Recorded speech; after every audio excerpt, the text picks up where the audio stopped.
Boa noite, a graça e a paz a todos os irmãos, a todos os meus irmãos.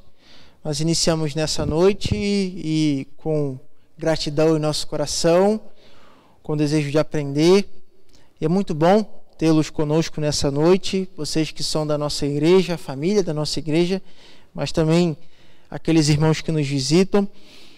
Eu quero orar com você para iniciarmos, agradecer a Deus pelo dia que passamos, pedir a sua ajuda ainda nesse momento que atravessamos, mas em tudo saber que apesar das desesperanças, Deus ele não descarta tudo isso que estamos vivendo nem mesmo as desesperanças que o mundo tem enfrentado. Vamos orar, vamos agradecer a Deus. Senhor, te agradecemos por esse dia, pela sua presença no nosso meio. Obrigado pela jornada de vida que temos passado.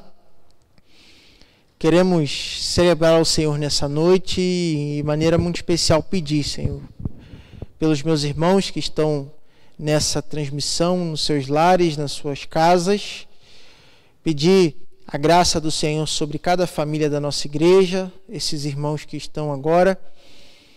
Pedir, Senhor, por esse grave problema que ainda enfrentamos, embora isso, Senhor, esteja acontecendo, mas há motivos de júbilo no nosso coração, pois vemos muitas pessoas, e em particular na nossa igreja, queridos nossos sendo vacinados, Senhor. Nos ajude, nos sustente, e nos dê uma noite também de alegria diante da presença do Senhor. Em tudo isso, eu te agradeço e te louvo por Jesus Cristo, nosso Senhor e Salvador. Amém. Irmãos, essa noite nós vamos meditar na palavra, mas eu quero adiantar aqui e fazer como eu tenho feito. Eu quero deixar os avisos logo do início. Para o próximo domingo, nós vamos retornar com o culto presencial, no culto à noite, o culto da família.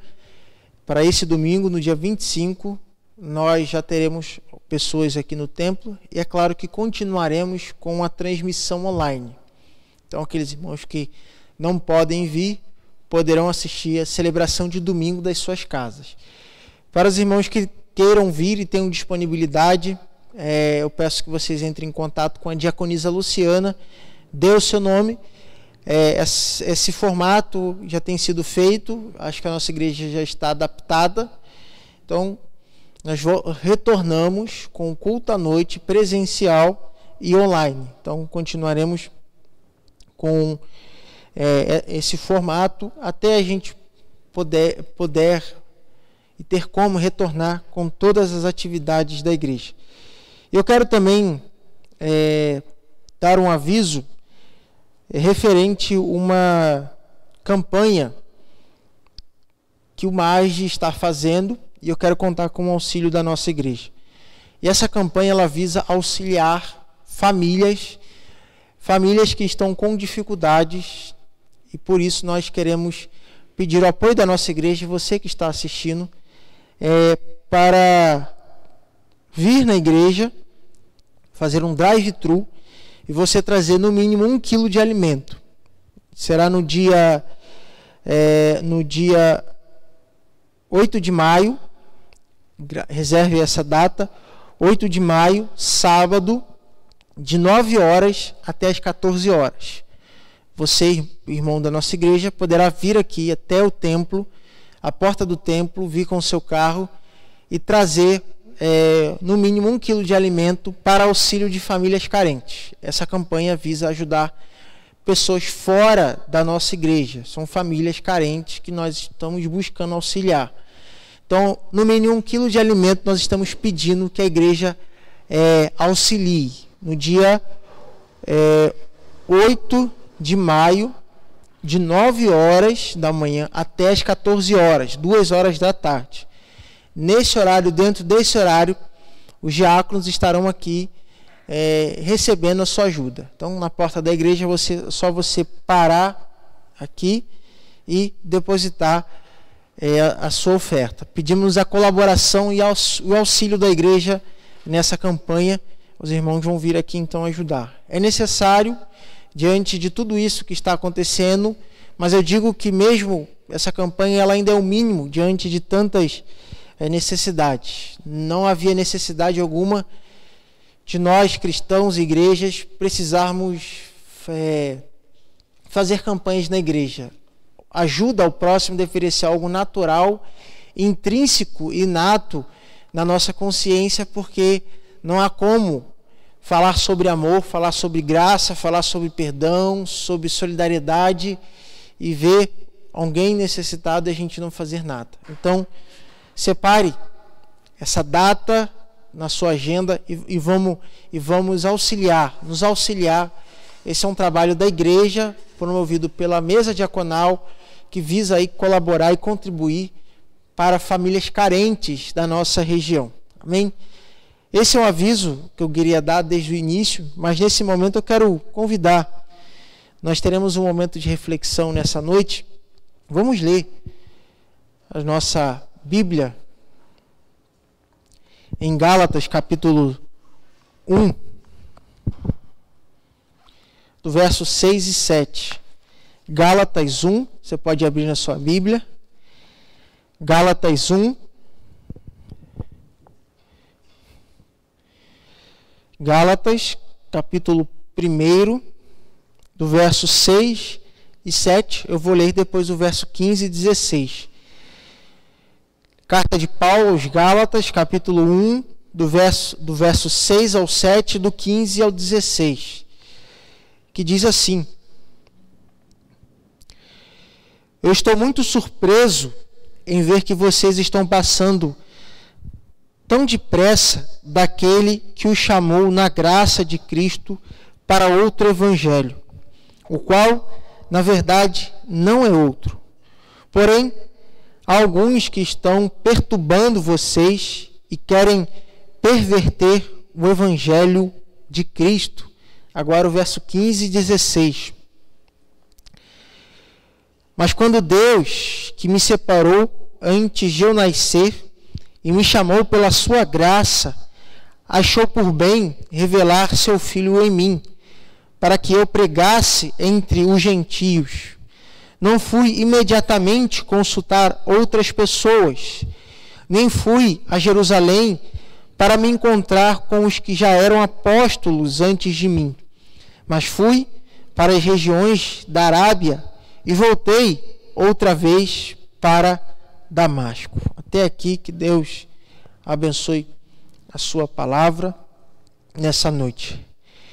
Nós começamos a falar sobre Gálatas na semana passada, e eu destaquei que o apóstolo Paulo, quando escreve esse livro, ele não está demonstrando aquela saudação, como é muito comum em seus livros, saudações de agradecimento, de ação de graças, falando sobre os valores de determinada comunidade.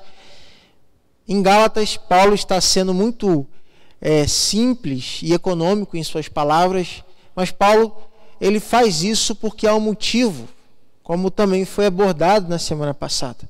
Havia certa liderança na igreja dos Gálatas que estava tentando voltar aos rudimentos da lei, a lei de Moisés, a guarda do sábado, a circuncisão, enfim. Mandamentos esses, preceitos melhor, presentes na lei, mas vencidos por conta da graça do Evangelho. E hoje, Paulo fala sobre aquele Evangelho do qual os Gálatas estavam deixando de lado e indo para outro Evangelho, que também não era um Evangelho diferente. Então Paulo, para deixar claro para a igreja dos Gálatas toda a sua raiva, o seu incômodo e a sua revolta, poderíamos dizer assim, para com essa igreja, Paulo fala sobre o seu chamado, a forma como ele foi chamado, que ele não foi chamado por homens, mas que ele foi chamado pelo Cristo, pelo Deus vivo. E hoje nós vemos um apóstolo brabo, um apóstolo incomodado. Eu queria pensar nesse momento que estamos juntos nessa noite, que às vezes pensamos que a nossa vida, a vida cristã, a vida da comunidade de fé, ela deve ser, em tese, uma comunidade que vive em paz, que não há conflitos, Dificilmente há pessoas que gostem de serem incomodadas, de serem questionadas. Vemos muitas pessoas assim, não só na igreja como na sociedade. E seria muito bom se todos nós tivéssemos maturidade o suficiente para não entrarmos em conflitos na igreja, conflitos na comunidade de fé, para não entrarmos em conflitos com nós mesmos, é verdade, mas essa realidade ela existe na nossa vida cristã e nas comunidades que passamos. Se eu pudesse estar com você agora conversando e você falasse das igrejas que talvez você tenha passado, você poderia contar inúmeros conflitos que há na igreja. E é verdade, há muitos conflitos na igreja. Mas a questão para nós nessa noite é como nós lidamos com isso. Se o apóstolo Paulo está bravo, está incomodado, está com raiva, porque nós não podemos passar também por essas questões. Apesar de ser Paulo, o discípulo de Cristo, o apóstolo do Senhor, que viu Cristo ressuscitado, ele, tendo essas marcas profundas, ficou incomodado, porque nós não podemos também passar por isso. Mas a grande questão nessa noite é como lidamos com esses conflitos da nossa comunidade. E diante de um conflito, e em particular na igreja dos Gálatas, havia alguns conflitos, e eu brevemente falarei sobre ele. Paulo aqui está incomodado com os inimigos da fé. E os inimigos da fé na comunidade dos Gálatas são aqueles que estavam querendo fazer a volta, o retorno aos rudimentos da lei, conforme nós falamos na semana passada. E Paulo então começa a correlacionar a lei versus a fé, a liberdade versus a escravidão, o evangelho legítimo versus o evangelho falso, e assim por diante. Bom, quando estamos na zona do conflito, podemos estar como essa igreja dos Gálatas. Há para a gente a volta da lei, ou há para a gente o evangelho da graça. Ou voltamos para a escravidão, ou nos apegamos à liberdade em Cristo Jesus. Ou nós vivenciamos o evangelho real, verdadeiro, libertador, ou desenvolvemos algo fácil que nos escraviza, que nos faz confundir o verdadeiro evangelho. E todas essas coisas, elas atrapalham a comunidade, assim como a comunidade dos Gálatas estava sendo atrapalhada por um falso evangelho. Como resolver esse conflito? Trazendo para nós poderíamos dizer que o evangelho representa a maturidade. Entender que todos estão juntos, ninguém é melhor do que ninguém. Isso é o evangelho para as nossas vidas. Todos erram, mas todos podem pedir desculpas. Todos precisam ter coragem de dizer a verdade, mas também ter coragem de assumir quando estão passando do limite. Esse seria a consciência de uma comunidade que busca viver o evangelho em sua integridade. Uma comunidade que chora, uma comunidade que joga limpo, uma comunidade que visa sempre não o seu ego ou ser o melhor na igreja, mas visa Cristo ser o superior às consciências humanas. Mas diante da lei, ou diante da escravidão, ou diante do falso evangelho, nós achamos motivos para não ser incomodados, para não sairmos da nossa preguiça, da nossa falta de coragem de assumir. Diante de um evangelho que não é eficaz, que não transforma, todos nós nos escondemos nos nossos próprios erros. O problema é que esses erros batem ao coração. E hoje eu queria perguntar, como você tem lidado com os seus conflitos? Seja os conflitos em meio a alguma igreja que você serve, seja os seus conflitos pessoais, seja as suas dúvidas. Você tem coragem de assumir o verdadeiro evangelho, assim como Paulo está trazendo a consciência da igreja dos Gálatas, e assumir o que você precisa de fato fazer na sua vida, na sua caminhada, Paulo, em primeiro lugar, para lidar e auxiliar essa igreja, a igreja dos Gálatas, Paulo ele lembra do início da sua caminhada. E isso que eu quero lembrar com você nessa noite. Lembre-se dos primeiros momentos da sua caminhada cristã, quando o evangelho entrou no seu coração e você viu isso como uma grande novidade. Você sentiu essa esperança raiar dentro da sua consciência, do seu coração. Você ficava feliz, como no início da sua caminhada de fé, em servir ali aquela comunidade. Você valorizava esses pequenos encontros, os pequenos começos da caminhada cristã. E é isso que Paulo está dizendo para ensinar essa comunidade. Então, por isso, lembre-se do momento que você melhor serviu a Deus na sua caminhada de fé, que você foi mais feliz. Embora a fé nos ajude, mas a fé também ela nos leva para os momentos difíceis da vida, porque a caminhada cristã é também os momentos difíceis. Mas hoje não é o momento de você lembrar das dificuldades, mas você lembrar dos momentos que você mais foi feliz na sua vida com Cristo, nos momentos que você passou tanta necessidade, mas houve uma libertação na sua caminhada de vida. Lembre-se como Paulo do início de todas as coisas. Lembre-se dos bons momentos. E para a nossa igreja, eu quero convidar vocês a lembrarem dos momentos antes da pandemia. Dos momentos que a igreja se reunia de tarde, dos momentos do bazar, nas comemorações da escola dominical. Precisamos ter esses bons momentos na nossa vida, sim, porque esses momentos bons são úteis para lembrar aonde ainda queremos chegar. E é claro que queremos o evangelho da graça, o poder libertador, mas também queremos tirar de nós todas as coisas que escravizam a nossa vida. E Paulo, quando ele olha para o seu passado, ele também está fazendo essa reflexão na sua vida. Mas essa reflexão ela está pegada ao evangelho da graça. E ele deixa muito claro, nem que um anjo que viesse do céu anunciasse um evangelho diferente daquele que já tinha sido anunciado, mesmo sendo um anjo, mesmo sendo um ser celestial, esse evangelho seria amaldiçoado. Paulo faz questão de deixar claro, porque às vezes nós deixamos o evangelho por poucas coisas. Deixamos o verdadeiro evangelho por coisas que não são profundas, são superficiais, mas aparentemente têm noção de felicidade na nossa vida. O verdadeiro evangelho, ele nasce da cruz do Salvador.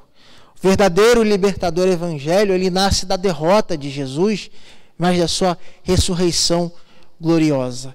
E por isso que diante dos momentos difíceis, nós precisamos olhar para esse evangelho, o evangelho do Cristo ressurreto, que ressuscitou ao terceiro dia e assim deixou de lado todas as coisas que não têm mais valor. Não se apegue nas falsas seguranças nesses dias. Não se apegue em valores que não agregarão nada na sua vida, mas se apegue ao verdadeiro evangelho. Olhe para a graça, não olhe para os seus pecados.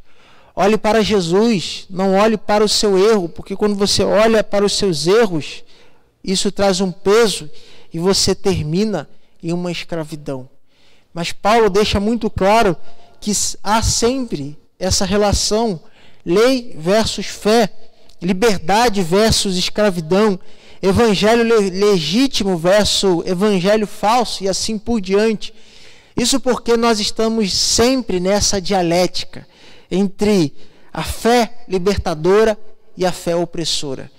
Estamos na dialética dessa escravidão com saudade do pecado, mas diante do evangelho libertador. E a vida será isso, essa busca inconstante e essa briga no nosso coração. mas que todos nós possamos encontrar em Cristo sempre o verdadeiro Evangelho que traz liberdade e não essa escravidão que aprisiona a alma, assim como os Gálatas estavam sendo inseridos nessa condição de serem amaldiçoados ou se apegando a ideias tão ineficazes e sem sentido para as suas vidas. Faça nessa noite como o apóstolo Paulo. Encontre a sua vocação no Cristo libertador e encontre, portanto, esperança em Jesus Cristo, o Filho de Maria e o Filho de José, aquele que nasceu como uma pessoa simples para fazer com que nós, pessoas simples e pecadoras, pudéssemos nos inspirar na sua graça e no seu amor. Eu quero fazer uma oração com você nesse momento e aproveitar a oportunidade para orar pelos irmãos da nossa igreja, orar por você. Eu só preciso pegar aqui o boletim.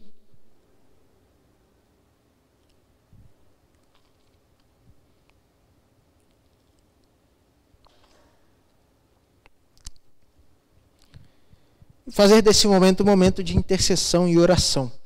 Melhor, intercessão e ação de graças. Tudo é oração.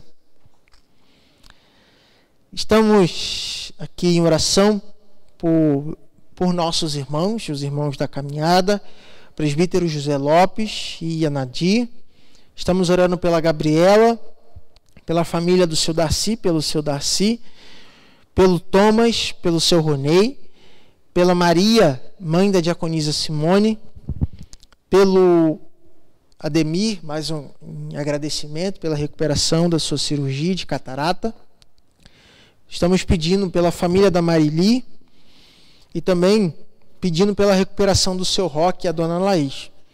Continuamos pedindo pela vida do Guilherme, pela Cida, pelo casal, o reverendo Lísias e a Anicinha, e agradecendo a Deus por todos os irmãos da nossa comunidade que já foram vacinados e outros também.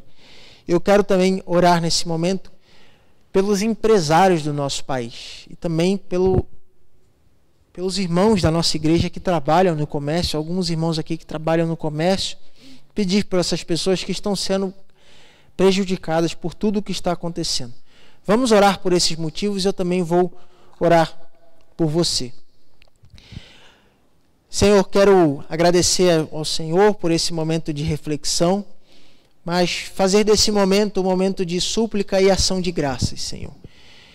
Eu me uno em oração com muitos irmãos que estão nos seus lares, nas suas casas, assistindo, e diante da vida deles, que estão ouvindo agora, e por esses irmãos mencionados, por cada motivo de oração que há nesses irmãos que estão assistindo essa live. Eu quero pedir por eles, Senhor. Pedir a graça, a proteção e a ajuda do Senhor sobre todas essas pessoas. Que essas pessoas possam encontrar calma nas suas vidas diante de tanto drama, diante de tanta dor, meu Pai. Ajude-os, Senhor, a passar por cada etapa da recuperação, diante das dores, diante do desespero, sejam os que estão em casas ou aqueles que estão nos hospitais, que o Senhor esteja ali, Senhor, atuando sobre a vida deles. É o que nós te pedimos, Senhor. Cremos no Senhor, cremos na sua ajuda diante daqueles que estão sofrendo, Pai. Obrigado pelos irmãos que já foram vacinados. Tome da nossa igreja, Senhor, todos aqueles que trabalham no comércio, estão sentindo o impacto econômico da pandemia, que eles encontrem paz nesse momento de perda, Senhor, de perda financeira para as suas vidas. Tem misericórdia, Pai. Continue guardando todos os nomes mencionados. Agradecemos pelas pessoas aqui que atravessaram o momento da cirurgia, que já estão bem, mas continuamos intercedendo por aqueles que ainda atravessam o vale da sombra da morte, Senhor.